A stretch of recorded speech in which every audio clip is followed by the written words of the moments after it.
It is through the teaching profession that we attempt to mold the minds and hearts of the younger people and make them fit citizens for the community which we wish to build.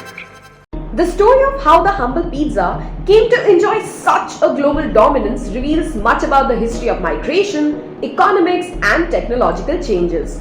People have been eating pizza in one form or the other for centuries. As far back as antiquity, pieces of flatbread topped with savories served as a simple and tasty meal for those people who could not afford plates or, who were just on the go. These early forms of pizza appear in Virgil's Aeneid. Shortly after arriving in Latium, Aeneas and his crew sat down beneath a tree and laid out thin wheaten cakes as platters for their meal. They then scattered them with mushrooms and herbs that they found in the woods and guzzled them down, crust and all, prompting Aeneas' son Ascanius to exclaim, "Look, we've even eaten our plates." But it was in the 18th century Naples that the pizza, as we know today, came into being. Naples had become one of the largest cities in Europe and it was fast growing. As the urban economy struggled to keep pace, an even greater number of the city's inhabitants fell into poverty. Most abject of these were known as the LAZZARONI. Because of their ragged appearance, it resembled that of Lazarus. People were always rushing in search of work, needing food, for which was cheap and easy to eat. And the pizza met their needs. Sold not in shops but by street vendors carrying huge boxes under their arms. They would be cut to meet the customer's budget or their appetite. A 2-layered slice would make a good breakfast, while a few amount of money would buy a pizza large enough for a whole family.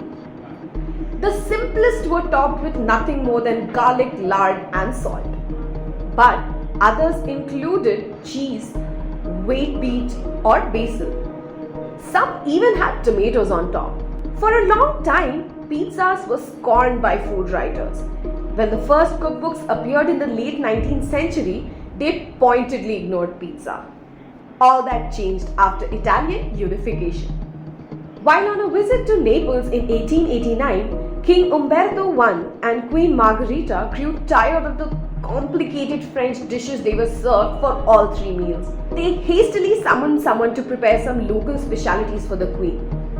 The Pizzaiolo Raffaele Esposito cooked 3 sorts of pizza, one with lard and basil and cheese, another with cheese, and a third with tomatoes, mozzarella and basil. The Queen was delighted.